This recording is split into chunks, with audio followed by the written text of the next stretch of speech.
Welcome to the Science of Gratitude podcast. I'm your host, Dr. Valerie Mukanga, and each week we'll explore how gratitude transforms our lives through powerful stories and insights. Let's dive in. Hello, everyone, and thank you for tuning in for the Science of Gratitude podcast. I'm your host, Dr. Valerie Mukanga, and I have a wonderful guest for you today. She has a wonderful story she's going to talk to you about things that the Lord has done for her that has definitely blessed her, and that can be a blessing for you, an inspiration for you.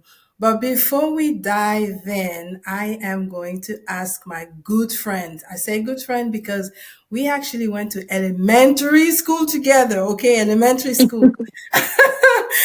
That's been more than 30 years, maybe more than 40 years. And Yeah. yeah, she's a wonderful person. I've known her for years. She has a genuine heart. She loves the Lord. But I'm going to actually have her introduce herself. And then after that, we're going to dive into our wonderful story. So, who is Miss Mimi Decker? Hi, my name is Mimi Decker. I am a wife. I am a sister, a mom, a friend, a niece, an aunt. I'm like a lot of hats. And I have met Dr. Valerie since we were little girls, and now we're like grown women. And she's always been so much fun to be around. Always happy. She just brings so much joy. So you can't go wrong with her. But I am so honored to be called today to talk to you guys. So whatever the Lord leads me with, I don't know what's going to come out of my mouth, but I just know that He will edify you and help you out with it. So I'm yeah. certain of it. So yeah, so I want you to go ahead and dive into the story. What is it that you wanted to share with me and with our audience about what God has done in your life that brought you so much to be grateful for? Let's start from the beginning. Mhm. um, 10 months after my birth, my father was poisoned and he lost his life at the year of 30 years old. Oh my God. And so my mom was 27 years old and she had 4 kids. So after her husband passed away, she decided to come down to go back to Africa. She was in Europe. She goes back to Africa. And in Africa, when your spouse passes away, they take away everything. Yeah. They even take away the kids because children belongs to the paternal side of the family. So Yes. my mom kind of like refused to give us up. So, and because the law goes against basically women, it goes hand in hand with the tradition, and the tradition says you cannot have access to your kids. You have to give your kids to your husband's side of the family unless you marry one of his brother. And my mom was like, I'm not marrying any of my brother-in-law. And so we were taken away from her for a few months until the 40-day mourning and funeral and all this stuff. And I was only 10 months. I don't really remember much, but Mhm. my brothers were 4 and 5 years old. Mhm. And then my mom was able to keep me because I was a baby. They gave her the baby. She wasn't Yeah. allowed to talk to anybody for, I mean, 40 days or whatever they do. They shaved her hair, took everything away from her. She went back to her parents. And one day she decided that she was going to kidnap her own kid, basically. So she saw my brothers at Wow. recess playing at school. They Yes. had they had put them in the school, and she approached them, and my older brother was like, Mom, could you please take us? Because we don't see, they didn't understand that dad had passed away. They didn't know what Right. was happening. And Yes. they put us in this room. And then when we cry, it's dark in there and they yell at us. And it was like a cultural shock for them coming from Europe and then going to people you don't know, you don't see your parents, and you were strangers basically, even though they were like paternal grandparents and uncles and aunts, but they never met them. Mm, So, and when she noticed that her kids had lost a lot of weight, and she was mm, like, I don't care. So she stole them from the school. The school charged her, with kidnapping because it was somebody else that dropped the kids, and she's the one who stole the kids. So her in-laws took her to court to give back the kids, and she was like, I'm not going to give back my kids. I'm not, those are my kids. I'm going to fight for them. And her parents decided that she went against tradition, and they told her, you can't stay here because we don't want anything bad happening to you, because it's bad luck to go against tradition. And mm, that's like, I mean, 1978, 1979. mm. And she decided to basically stand against everybody, her parents, her in-laws came in, tried to talk, and she smacked her father-in-law in the face. She took the chair away from him, and she was like, I'm not giving you anything, sue me, do whatever you have to do. I mean, it took her 5 years of going on and off to court to try to fight for her right to keep her kids.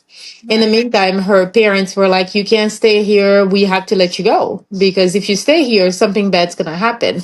So Wow. she took us, and she worked 3, 4 jobs, went back to school, Mm.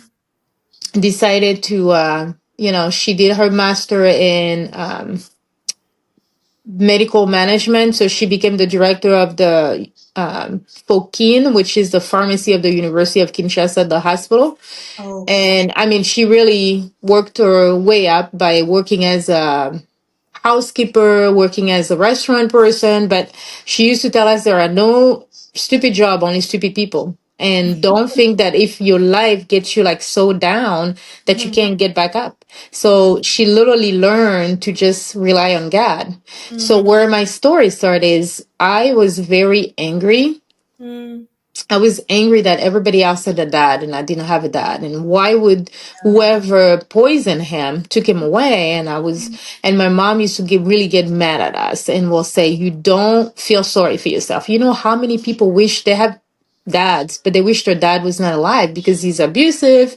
He does all this stuff. You need to be thankful. God gave you life. I mean, what are you missing? You have everything. God is your dad. And I'm like, no, I mean, as a kid, you're like, you hear it, but Yeah. you don't really like feel it. So you Mhm. get really upset. And I was always like really angry. And I was angry at God. And I'm like, how come a good God took my dad away? And I used to ask it a lot. And now that I'm an adult and I look back, I'm like, it must have been hard for her to answer all these questions. She used to I always say, know. God is good. I'm like, no, he's not. Why? If he was good, he wouldn't do this to me. But she Right. used to say, all things work together for the good of those who love God. It does not Mhm, matter, what you're going through. And I mean, and then growing from it. And then when I turned 12, I really loved kids. So I was always like I would cook a little bit. I would make like little cake and invite the little kids from my neighborhood and share with them, and then read a little Bible verse, and we mhm, would sing a little song. And that's when I started like feeling really like loving God. And then I started mhm. like getting myself into it, and I was like, okay, it's not bad. My mom was telling us, you know what, there are people that are less fortunate than you. So Yeah. if you switch your grief, instead of being like poor me, which she hated that, she would not let us say poor me, I don't have this, because she worked really hard to give us everything that everybody else had. So she was like, your notebook came from, she would buy it from Brazzaville, which was the country next door, or Right. she would go to Cameroon and buy us all this stuff, so we didn't feel like we didn't have a dad. We always had, like, she made sure we had all the nice stuff. Mhm. And so I thought, well, okay, I'm gonna give to other people and see if that helps me feel, that void. So I Mhm. started doing little stuff like that, helping kids around the neighborhood, helping babysitting and giving my time. And then it grew into something big, and I started having a lot of kids. I started with like maybe 3, 4 kids, Mhm. and then I had like 14, 15 kids started coming because they were coming for the little goodies I was making. I would bake little cookies, I would bake little bread and give it to them. And then we would read and we would sing. And I had notice the impact of what I was doing until probably 3 years ago. I had one of the kid that I used to, sing to and read the Bible to. She's a mom now and she's in South Africa. So one day she sent me a message on Facebook. She goes, Mimi, you will not believe what's happening. I'm reading with my kids and singing those songs you taught me. Oh my And goodness. but I mean, it's been years, and I forgot about all these songs. I forgot about her as a little girl, like singing with me. But she goes, those time I was going through so much, and coming to your little group was what was making me happy. And I'm like, oh, Oh my goodness. you don't know how little gesture to me it was nothing. It was just a piece of bread, a piece of candy, Mhm. cookie, and then we would just sing, Jesus loves me, Jesus loved the little children as he loves me, and then we pray a little bit and everybody goes. I mean, nothing big. But she Mhm. said it stayed with her, and now she's doing the same thing with her kids, and she said it really, really helped her. Yes. And but in the moment, I didn't see any impact. And Mhm. then I turned 18, Mhm. and the unthinkable, my mom started. She was, always traveling with this group of women praying, and she would write to us, and she would call us and tell us, hey, this is what we did. So she was gone for probably 4 months with Wow. this group. They went to Pointe Noire, and then they went to Goma. They were in Cameroon and Ivory Coast. They went around trying to like teach other women that were widows that it's not the end of the world. She Okay. wanted people to know that if your husband passes away, there is hope. Yes. Uh-huh. God can be your hope. You can get back on your feet, and you don't need, basically, her words were like, you don't need a man to be you. You have a God that's bigger than a man. So Mhm. even if you don't have a man, don't lose hope. Things will get okay. Mhm. And wherever they went, she was complaining about some women were kind of like upset at her because she had that opportunity to be in a movie, and she didn't even need that movie. She was literally just being herself, just talking. They saw her in the restaurant, she was yelling at somebody, and the movie director, he was from Belgium, Benoit Lamy, he goes, I want you for a role. And she goes, I'm not an actress, this is just the way I am. He goes, I need you to come with me. And she went and did this movie. Yes. And by this movie, some people didn't like the fact that she was in the movie because they were like, as a Christian woman, you shouldn't be in the movie. You were with a guy in the scene. And one of the good thing with our mom, she used to, every night we pray as a family, we shared, and she always wanted us to be like open to like talk to her if we needed something. Mhm. And so she was telling us about, some of the deacon at church were complaining. They told her that she need to step down from her responsibility because of the movie, and it was not okay. But she goes, I mean, God had opened up something for her, and that movie really helped her. She was able to like buy for property and build a house with Wow. the money she got paid from. Mhm. From the movie. Yes, and but it created some kind of jealousy and some kind of anger. And she, she always used to tell us, we need to pray for our enemies. We need to pray, even if they're trying to, distract us. I mean, she had a faith that I don't know where she got that strength. She was always like upbeat. I don't think I've seen her ever being sad. She was Mhm. always like so joyful. And it's like, how do you get that? She used to be, well, that's the fruit of the spirit. You have to be joyful. Things could be worse. And I'm like, how? I don't know how you do that. I mean, I seen her lose her job and say, hey, it's okay. God's going to provide. And we would have, maybe because we used to buy boxes of, full chickens and fish and all this stuff and put in the freezer. And we had like two left in the freezer. That's all we had. And this woman came up and goes, oh, Clementine, I really don't have any food to eat. Can you just give me something? And she goes, give her what's in the fridge. And we're like, no, we We don't. already have this. This Give is all it. we have, and you don't have a job. How are you going to get this back? And she goes, just give it to her. And so, us little faith, we just, we giving it. I remember my sister getting really mad at her and go, Mom, what are we going to do? This is what we were going to cook tomorrow. Why are you giving her everything that's in the freezer? This is all we have. She goes, do we still have flour? Give it to her. Give her and the sugar that was in it. Just give it to her. She needs to feed her kid. And Uh-huh. we're standing there like really mad at her because we say, okay, this Jesus stuff that you're taking it far, because she kept saying, God's going to provide. Just God's going to provide. And so it went, and this woman just like, may God bless you. Thank you so much. You don't understand, blah, blah, blah. My kids can have food to eat. And she left. The next day we had nothing to eat, which was, Wow. she goes, it's okay. We're going to eat what we're going to eat. So we had a corn flour and sugar. She goes, that's what we're going to eat. And we mad. And she goes, don't be mad. When you give to somebody, don't be mad about it, because God is not going to bless you because you gave with a heart that was not a good heart. Joyful, right. And then she get this phone call out of the blue. That's how she became the director of the hospital. She get this phone call and they say, hey, we needed somebody for the hospital and we need you. We think you're going to be a good fit because you're so strict.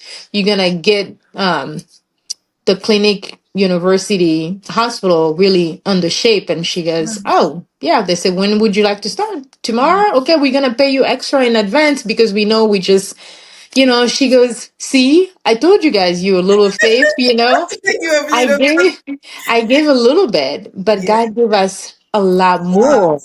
I Yes. mean, and she had money and we were able to go, and they gave her a car and they told her that, she could go, and she goes, okay, you guys can go. She would give each of us a job. So Mm-hmm. each of us had a job, and she would give us money. Mm-hmm. And even um for school, each of us had 100 or 200, and you had to go buy stuff for your school by yourself. And she would Oh. see what you spend it on.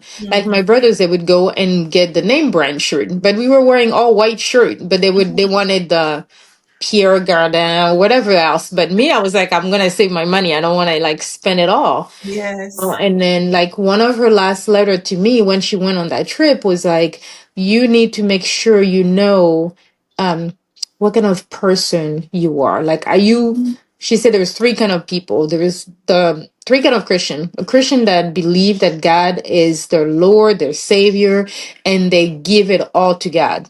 Mm-hmm. And then there's a Christian that believe that God is their Lord and Savior, but they sometimes give it to God, sometimes they don't. Sometimes they want to fix stuff themselves. And then there is another one that believe in God, but then basically live their own lives. They say, yeah, I believe he's my Lord and my Savior, but this is my life. I'm taking care of it. Right. Like for little stuff, they like, I got this. I don't need to ask God for all my little Yeah. decision. And she was like, what kind of person are you going to be? Right. And I was turning 18. She goes, you're going to be 18 soon. And I want to be able to count on you because I know as an 18-year-old, you're going to start seeing a lot of stuff. Life's not going to be as easy. And I want you to keep your faith in God. Are you going to be the person, she called it the person animal or the Christian animal, which means you're a Christian, but you just acting like an animal. Basically, Yeah. Like a carnal Christian.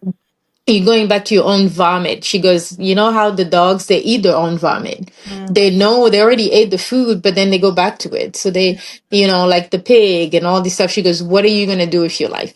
And at the time, I didn't really understand it. And I was like, what kind of letter is that? Because she always used to write us letters when she was gone. Mm-hmm. And I'm like, it is what it is.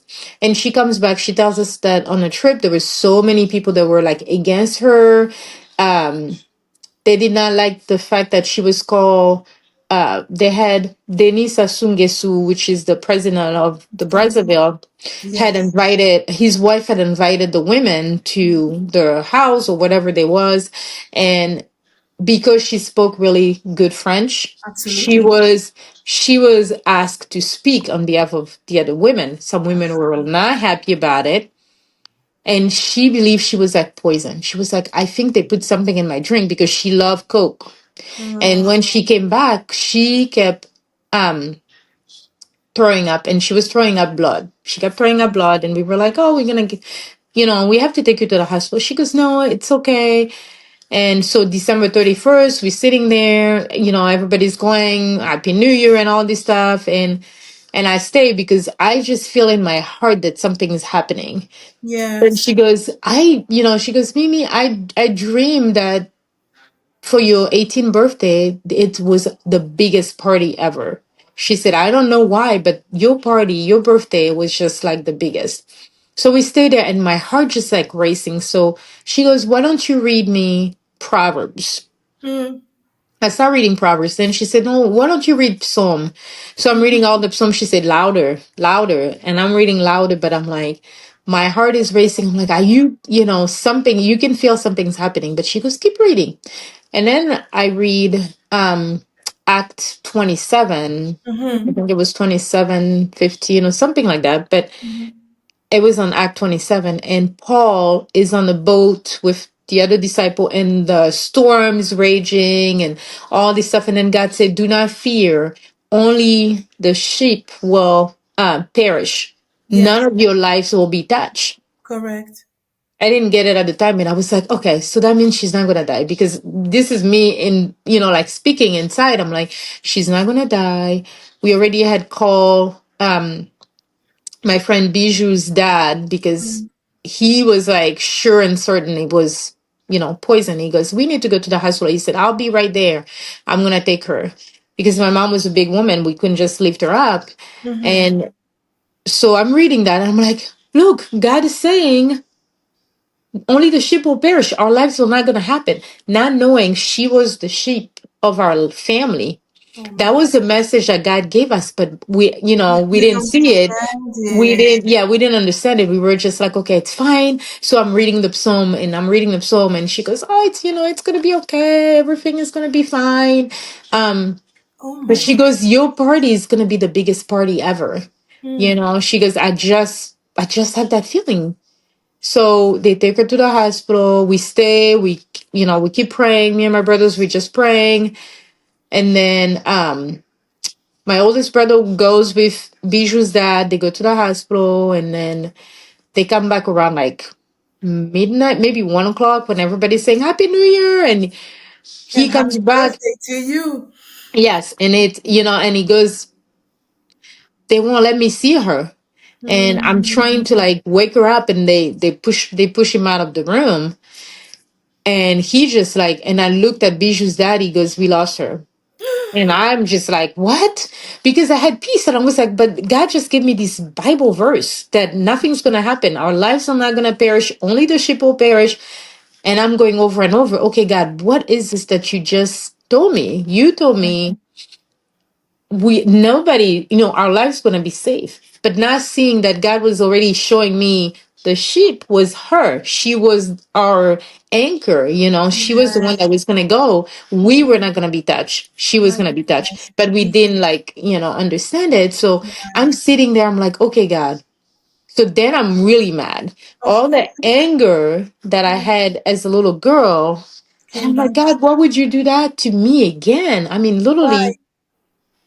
you take her on my birthday. And she told me she had a feeling it was going to be, and she was right. Biggest There birthday. was a lot of people on my 18th birthday. It was really the biggest birthday, if I can, say it.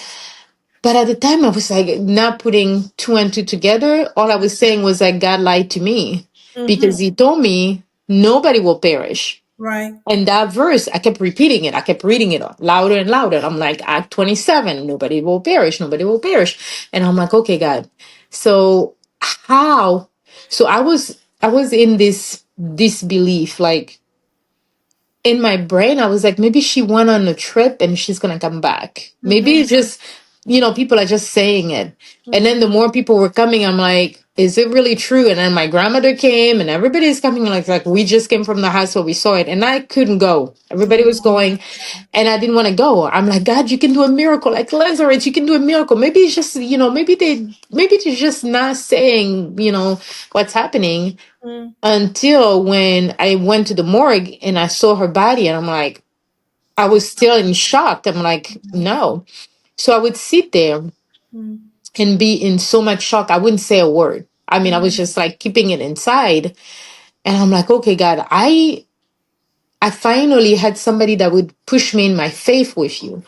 And then you decide to take this person. I'm like, that's not fair. I mean, how could you take two people from me? The same way. Yes. And it's just like, it's so weird because she was only 44 years old. Mm, She literally, because she was born in January, mhm. she was going to turn 45. I mean, she was 44 going into 45. I'm like, and right now I'm 47 years old. So I'm like, that almost that age. I'm like, how do you do this? How do you let these people poison her? How do you? And we called the people that went with her, and nobody wanted to tell us exactly what What had happened happened? because she came back. She didn't even last 2 weeks after her trip to where they were gone. Mm, It was less than 2 weeks. She just was vomiting blood, vomiting blood. I mean, so it was just like, okay, you know, I stay like this, but I'm thankful for like friends. I'm thankful for, yes. I had so many letters. And then, the fact that God sent all these friends to just, some days they will just sit with me and not say anything. And Right. which this is all I needed. I didn't need anybody to tell me, I'm sorry for your loss. And I didn't want that. Don't be sorry for my loss. And it used to really get me like mad if somebody said, I'm sorry for your loss. I'm like, you don't understand. God did this. How can he be loving and he do that to me again twice? Yes. So I went on this journey where I was like, just take me. That was my prayer. I'm like, God, just take me. I don't want to leave. I don't want to leave. So then the opportunity to come to America came. My uncle was like, well, if you guys come here, because in Africa, your parents have to pay for your school. Here, he said, you can work and pay for your own school. And I was like, I don't want to go. I didn't want to go anywhere. I didn't want to do anything. So we go to the embassy with my sister and my cousin and my aunt, and they get denied. I'm not even like, they go in front of me and they say, "Pop, deny, deny." And I'm going in my brain, I'm like, I don't even care if I get this visa or not. I don't Right. want to go. Right. And I Right. get in, and the consul asked me, so what do you like about the US? I'm like, I like the movie. I said like Arnold Schwarzenegger and Rocky. That was the question he asked me. He goes, okay. And then he goes to the next door there, you get your passport. My So goodness. my family is waiting outside for me because Yes. they got, they didn't get Deny. it. Right. And then they go, you got it? I said, yeah. What did he ask you? I said, you just asked me what kind of movie I like. Because I, because I Right. told God and I said, hey, if you want me to leave, you need to show me something big. Yes. And that was just a prayer that I did, but I didn't really like realize that he heard me. Mm, And I go and I get that, and everybody's shocked because that day he was denying everybody. basically. And they go, how did you get it? I don't know. I still don't know how, but I got it on my passport. I'm like, oh, I really do. I mean, it was just like, how did you do that? People would go and get denied over and over. And I mean, even my aunt was like, how did you? We went three times to get denied. We had all the paperwork. You had no paperwork. All I did was, I liked the movie. And he said, so if you go to the US, you think you'll go to New York? And I said, sure, I'll go. And I said, well, coming to America with Eddie Murphy. And we talked about movie. Yes. And that was it. I didn't say anything about I have money in the bank or any, I had none of it. And Right. so I go back and I told God and I said, hey, now you open up this door. If Mm-hmm. you open up this door for me to go, you need to give me money for the ticket because Right. I cannot go if you don't give it to me. Then my aunt decided, she goes, we can probably sell one of your mom's property and get the money and that way you can pay for your ticket. And as soon as we put it on the market, somebody was there, paid for it Right. cash. So I had the money to go, to go. And I'm traveling and I get to America. I'm like, okay, God, you know what? On the plane, I meet this girl and she was from Portugal. Mm-hmm. And we talked the whole way, and her life is just like miserable. And I thought my life was miserable, and I'm Yeah. still going. I don't care about, I was in this stage of my life where I didn't care about anything. I didn't even care about leaving. And I was just like, I was surviving basically. Right. But then Right. she tells me her story. I'm like, I'm trying to sleep, but she kept talking. So I'm like, okay. you I'm gonna know, miss it, I and guess. so she basically had to sleep with a guy that was like, she was 19 too, like, my age, we were all like 18, 19. She slept with a guy that was almost 60 years old just so she could get the money to help her mom and her brothers and sister. That's so And sad. she said, I really had to prostitute myself. And, Oh my God. but she goes, now she made sure the guy sent all of her siblings to America Mm, before she could run away from him. But she goes, I had to do the unthinkable because I had nobody. And I thought, that girl, her name was Raisa. And I always look for her. And I don't know if she was just, I always feel like she was an angel that just sat next to me and talked to me about whatever was happening because I can't find her anywhere. oh I looked wow. up for her name and all this stuff. And I still have her note on my address book that she wrote. But she tells me how lucky I was. I said, I'm Mm, lucky. She goes, oh yeah, you had a mom at least. My mom was a prostitute. My mom did blah blah blah. wow. We were homeless. We were all this stuff. And I'm like, oh, that's true. My life was a lot better. I didn't have to sleep with anybody. My mom always provided. Then you start looking and like, okay, so my life is not as bad. And I start remembering when my mom used to say, count your blessing and see how much you have. There's Mm, so many people um, that don't have what you have. mm-hmm. So, but at the time you're like, oh, what did I have? I don't have all this stuff. But then you look at this woman and she's telling me all her story, what she had to go through, how she had to run away. And that guy was very controlling. He would beat her sometimes. But she said, I just took it because I knew my siblings needed that. And she Need said, help. once I had my siblings all travel, she begged him, can you just let my kids, my sibling at least go to school to another country? And then she decided to run away too and go run away from him. But then I realized I'm like, oh, my life is not as bad as I thought it was because, Right. I really thought my life was like the worst life ever. Everybody else had like the best life. Yes. Then I get to America. It's like we go to my uncle and you think it's going to be like the best life. No. I mean, I asked God again and I say, why did you bring me to America so I can suffer? Because Mm, my uncle, his wife was really mean. She would not feed us. oh my We God. literally we're not allowed to touch the fridge or anything. And then we would get, like letters from people in Africa say, oh, send me this. You're like, I don't have it. I'm literally can't even I I'm can't trying to have even. something to eat. Yes, I we can eat. Wow. So we My God. meet, and that's why God always put people in. My mom used to always say, all things will always work together for the good of those who love God. He was always gonna put something in it. He put this woman in the building where my uncle was. I would sit out there and just cry and say, God, why did you bring me to America to make me suffer again? I just want to die. And I said, why don't you just kill me right now? Just take Mhm, me. You mhm. know, my mom used to say, if you commit suicide, you're going to go to hell. So I was like, okay, I want you to do it because I can't do it. I don't want to go to This hell. is I why want you. I go to you. Yes. I'm like, I want you to do it. I would like start, like, not eat anything for days and just like wait for God to just get me. You know, and this woman comes out, and I always call her my angel because she goes, what are you doing? I seen you. I noticed you. You've been crying a lot. You sit here by yourself. I noticed your brothers. You guys are always sad. And Oh, she took us and she brought us to this school to learn English. She was a music teacher.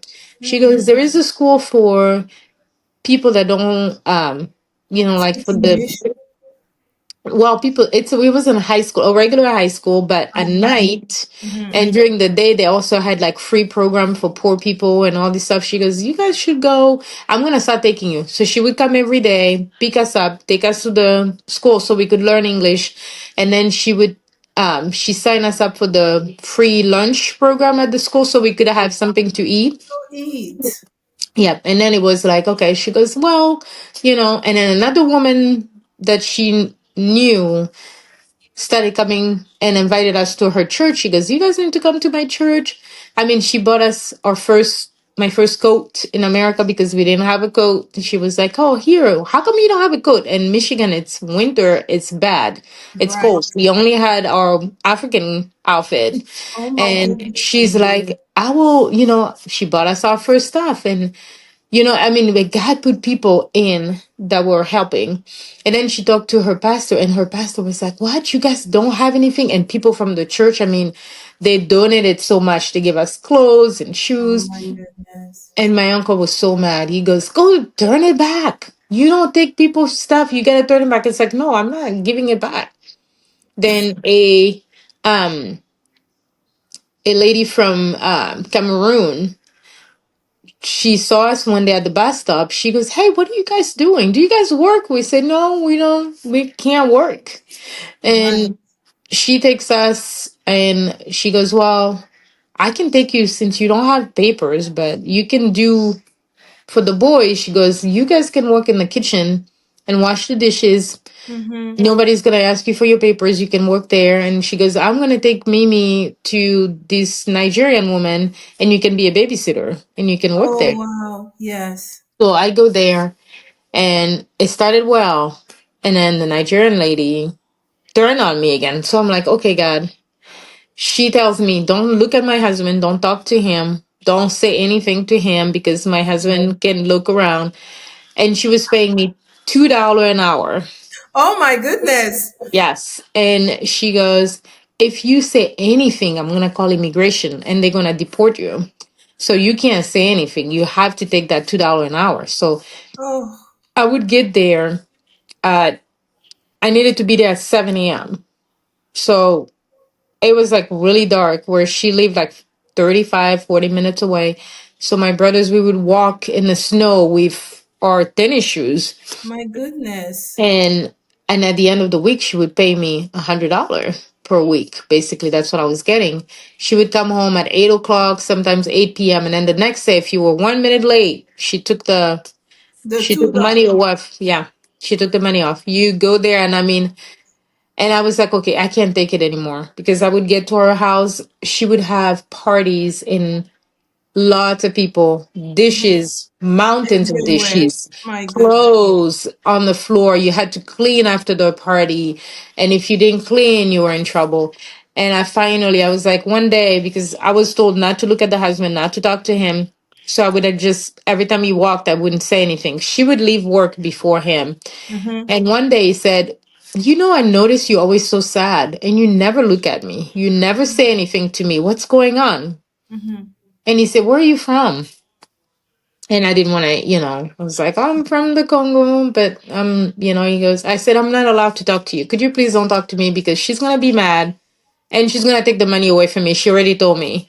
And My I don't need that. I'm trying to save money so I can pay a lawyer, so I can get a work permit, so I can get out of this situation. issue, yeah, situation. And he goes, how much is my wife pays you? And I go, I can't talk about it because she told me not to say anything. He goes, how much? And I tell him, he goes, what? Oh my He goodness. said, all the work you've been doing it, this is what you get? Oh, he goes, no, this is slavery. He said, this is It not is okay because, slavery. yeah, because she's literally black like me. But she's doing this knowing I can't call anybody, I can't do anything because I can't say I anything. don't have anything. Yeah, I can't say anything. And she So, threatened. yes. So the next morning I come in and I see her face is swollen.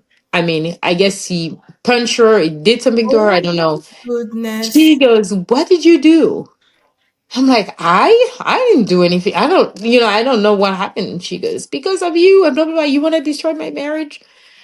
And so her husband tells her to pay me at least $200 a week, not 100. That was nothing. And she takes the money and just like, shove it in my face and go, are you happy with it? And blah, blah, blah. And because you did it, she goes, next week you're not going to get paid. Mm-hmm. So the next week, I'm just like, and she had a kid that had ADHD and another baby and a bunch of stuff. And that kid just spit in my face. And I'm like, I Oh can't. I no. said, I can't take it. I'm No. going to leave. So I walked out. I walked out. I'm like, and it's snowing, and I'm walking with just my tennis shoes in deep feet of snow, and I'm walking. I'm like, I cannot. I'm not doing this anymore. Michigan. I said, I am done. And she goes, get back here. I need to get back to work. Get back here. I'm like, I cannot. I said, I refuse to be. She goes, you're not going to get the money for the rest of the week. It's fine. Keep it. I said, I can't. I told God, you know what? Just send somebody to hit me and that way I'm done. I said, this is it. This is your. So I'm like yelling at God and say, take me. Take me now. I'm done. So I get there. My brothers, they go, why would you quit? You think it's easy for us? I'm like, I want to work with you guys in the restaurant. They go, you know what we do at the restaurant? We clean bathroom because it was a restaurant inside a hotel. They had to wash all the dishes that people, and this hotel was a big hotel. And he said we had to cut onions and potatoes, and we had to do all this stuff, and not, they were barely getting paid. They were getting paid 5 an hour. More And than you. and I said, I want to go work with you guys because I rather work in there and not talk to people and just do work than have her on my back. And but that was the moment that like really got my faith, because I told God, I was telling God, and I said, if you do this to me, you show me who you are, Hmm. and I would change that. And God did. I mean, I meet this woman and she tells me, hey, I heard you were a really good babysitter for this. She was from the Panama. And she goes, I need somebody to stay with my kids. But she Hmm. goes, I want to test you. Me and my husband will leave. They had 4 foster kids. And she goes, No. everybody we had, they quit after one day because those kids were just a nightmare. They came from an abusive Oh, house and drugs and all this stuff. They were 4 years old, 4, 3, 2, and a baby. oh, And they were just the little devil kids. I mean, she goes, nobody wants them. And the social worker, her and her husband couldn't have kids. And the social worker told them, hey, maybe if you do fostering, and then you might adopt them because you can adopt the kids that you foster. So they were wow. trying, and she was a nurse, and she goes, I really need somebody. So she leaves, and she tells me, I'll be back in 3 hours. First thing, that 4-year-old comes, takes something, hits me in the leg, spit on me, throw stuff. I'm like, oh, because she told me, if you can last 3 hours, I will pay you $15 an hour. And I was like, I'm getting that $15 an hour. So I told that kid, hey, listen, I need that $15 an hour. You want to act like that? And she had like white carpet. That kid take the juice or whatever, she's Poured it pour up. it all over the carpet. And I'm like, oh, I go and clean it. I looked around. I mean, that kid was just, she was not afraid of adults. She was like, right, because she was in an abusive house. Right.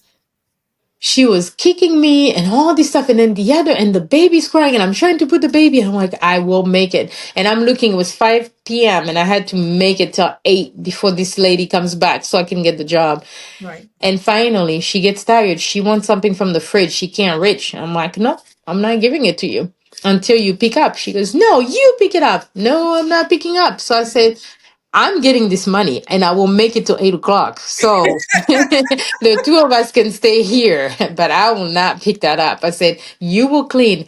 She yelled at me. She cussed me out, did all this stuff. She She's a finally, 8-year-old. oh yeah, Gabriella was something. And now we laugh about it because she's what? She's 30 something now. And, when I talk to her about how, she put me through, I'm like, girl, you almost got me arrested, because I was like, I mean, she's 4 years old. How bad could she be? I didn't realize when she said they were bad. They would throw, I mean, you couldn't even, like, they were not normal kids. I'd never seen a 4-year-old be so disrespectful to adults. Mm. And she yelled at me. She yelled. I wouldn't budge. I stood in front of the fridge and I wouldn't move. She went and picked up all the stuff. I did it. And I said, oh, did you? Go get the stuff and wipe up whatever you did. So, and finally, and I took the remote. I wouldn't let her watch TV or anything. And I said, until it's clean, because I knew if I could get Gabriella, I would get Aria and the rest of them to Hmm. obey me because they were following her lead. Ah, And they were all yelling and doing all this stuff she was doing. And finally she goes, "We did it, we clean. So what else do you want?" And I said, "Oh, good. Now we're gonna sit like good people and we're gonna watch TV." So, and I'm looking at like 7:58. So I knew they're coming back. I'm like, I made it. I don't made read it. So the mom walks in and she is shocked that I'm sitting on the couch and all the kids are sitting next to me and we're watching watching TV. TV and it's all calm. She goes, "How did you do it?" I said, "Oh, skill." I wanted that $15. So I started working for her and she started paying me. I mean, she was a blessing to me. She Wow. started paying me $15 an hour and I stayed with them for like 2 years or three. And then my work permit finally came. So I was able to, I told her and I said, "Hey, I want to find another job, like a job, and I don't want to just babysit and pick up kids." And she was like, "Yeah, I understand.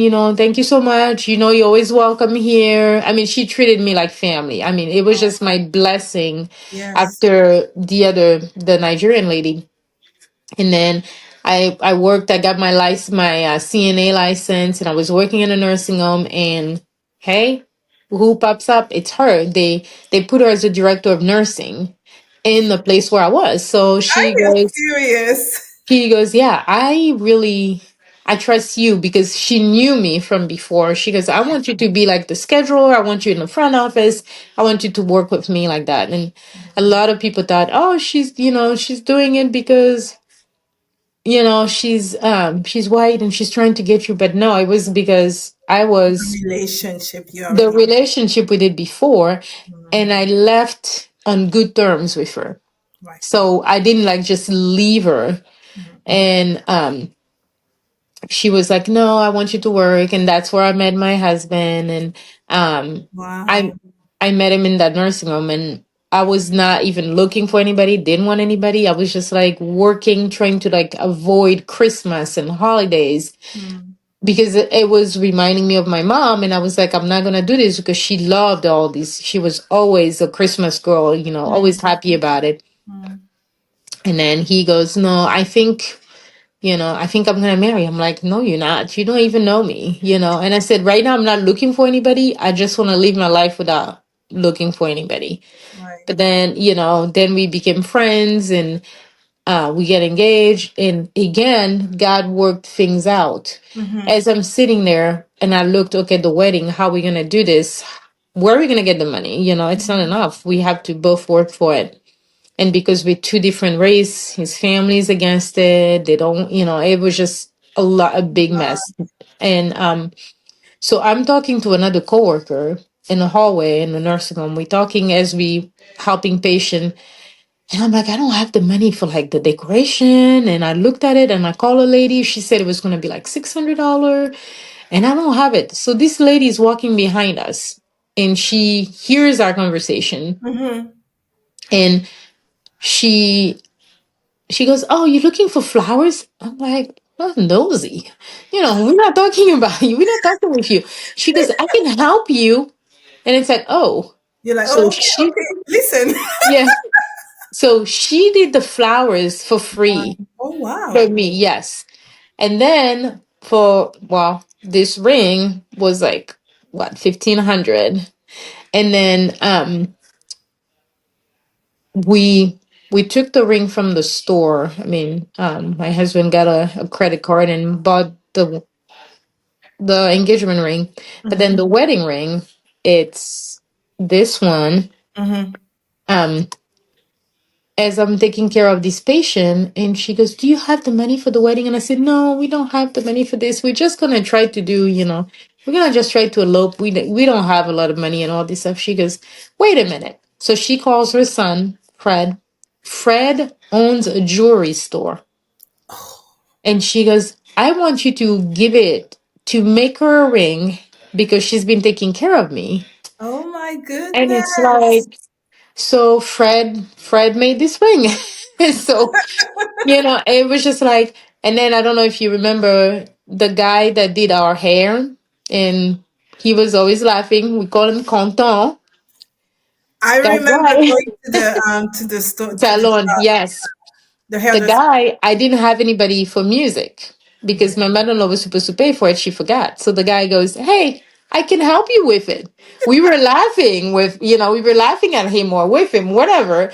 And then he goes, "I'll do it." And he did it for free. I Wow. mean, he was a DJ for free. So I mean, even the lady that did the food, the catering, and all this stuff, she gave me for a discount. I mean, people really came around for that wedding. It was Wow. like God really takes good care of His children. I mean, when you Yes. lose hope and you feel like, okay, life is over, I'm not gonna do this, and even when I was telling my husband, I'm like, why you keep saying you're gonna make, why are you coming to me? He goes, I don't know.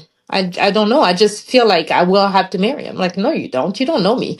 Who says that to somebody you don't know? But then you look up and you're like, wow, God has truly been faithful. Yeah. Even when I felt like my life was not meaningful, I forgot to count my blessing. And but then I'm looking, I'm like, wow, look at that. When I look at this ring, I'm like, Fred, I don't even know where he's at now, but Mhm. Fred made that, Mhm. Mhm. and that is, I mean, it's worth at least $2,000, at least back in the days, but he gave it to me for free because he goes, Mhm. my mom wanted you to have a wedding ring, and he made it. And I mean, he even engraved it with our name and our wedding date on it. Wow. And you look, you're like, wow, God really put people. He never leaves his children. Even when you feel like nobody's listening, nobody's seeing you, God sees you, God hears you. I mean, and he's a good God. Mhm. And because all things always work together for the good of those who love God, even the bad things that happened to me, God worked them out. Because of the bad thing, I met so many people in my life that I would have never met. I That's mean, right. Yes. if you had, if my mom didn't die, I wouldn't meet a lot of people. But Mhm. it just like that was her time to go, even if we hurt for not seeing her physically. Yes. She used to say, don't have that faith like the animal, the carnal Christian that doesn't know that God is the Almighty. He will be there, He will Mhm. work things out for your good. Mhm. So, I mean, I don't know why God wanted me to give you my Genesis, but Do you know that I've you know, never known that about you in all yeah, these 40 plus years? This is wow. Like this blew my mind because I didn't realize, how much you went through. I yeah, didn't realize, how early your dad left. I just heard your mom passed on your birthday and all yeah, of that. And sometimes, like, I mean, there's so many nuggets to pick up from that, but it's just the hmm, faithfulness of God. And it's hmm, just, how he really takes care of you and how I love how you were so real and just brought your raw emotions to God and hmm, tested God, and he came to show himself to be yeah, true to you. So yeah, guys, like if you're going through some hard time, it's not yeah, time to retrieve, it's time to run full force. hmm, And really the Lord will show you who he is, what he's capable of, and how caring and loving yeah, he is, hmm, and how much of a parent he hmm, he's yes, a parent by hmm, excellence. And yeah, and yes, as you were saying, Act 27, I surely would have taken it the same way as you did. hmm, Because yep, it's like nobody will perish. Yay! there's, And guess yes, what? yeah, And then on my birthday, yeah, she's no more. Like, how do you even process that? But yeah, and he sends you to a faraway country you don't even want to go, and hmm, going and relive the same thing that was lived right after your dad passed, except for you were too young to recall what hmm, happened. But it's like your brothers went through the same situation again. Yet another parent leaves, and there goes, people who are supposed to be family and yeah, not being family. And but in hmm, light of all of that, I mean, God is at the top and he has you in yeah, the palm of his hands. And it's just a beautiful thing to see. I thank you for coming on and being vulnerable, with this particular story. It's a story of so many things like pain and suffering and triumph. It's yeah, trial and overcoming, and how your gift makes room for you. I mean, free flowers, free DJ, free hairstyle, free, free, Yes. free, free wedding Yeah. ring. You know, it's just a beautiful story. Thank you so much for Yeah. I hopping on. I mean, mean, I know you have many more stories, and time has flown by. And I'm yeah. sure I'll invite you again so you can inspire the people again, because I know that this is not the only thing that God has done for you. And Yeah. yeah, thank you so much. Yeah. Thanks. So thank you so much for inviting me and share this with people. I just want to let them know that in Jeremiah 33:3 says, test me and see if I don't open up. Call me Mhm, and I'll show you what's hidden. So it was always my verse. Show me, show me, show me. Show mhm, me who you are. Show me what you want me to do, mhm. you know. And I said, I need to see that. I need to see that. So and it just grows your faith. Our trials don't always come up to like destroy us. It always comes up to show us faith. And I'm always like, if I can save one person, if I can just use it for one person Mhm. to see that, hey, where I am right now, it's not going to always be dark because the sun has to come up, and it can rain every single day, but then the sun will always come up somehow. We'll have a sunrise, we'll have a sunset, something. So it's not over until God says so. So as long as you're breathing, as long as you have long in your breath, you can make it, and you will make it. And that situation may seem like impossible, but God is right there with you in the midst of that situation. Even when there is no solution, even when, doctors, they say, hey, we can't do anything for you, but the doctors of doctors can do Right, something for you. Yeah. right, So it's always when we least expect it, and you start counting your blessing and saying, okay, this is really what I want, but I'm going to look at my blessing. What do I have really? And write it down. I mhm, have a roof over my head. I mhm, can breathe. mhm, I have a car. I have food today. I have mhm, clothes.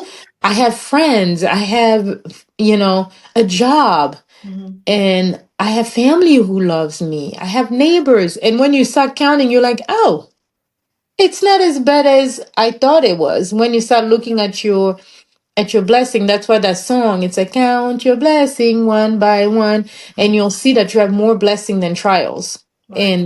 And that's one of the things we forget when we're in the midst of like pain. We always see it's pain. Mhm, We don't see anything past the pain. We mhm, don't see how we're gonna make it tomorrow. All we see, oh my gosh, my life is over. I don't know what to do. mhm. But God is right there and He's saying, hey, get up.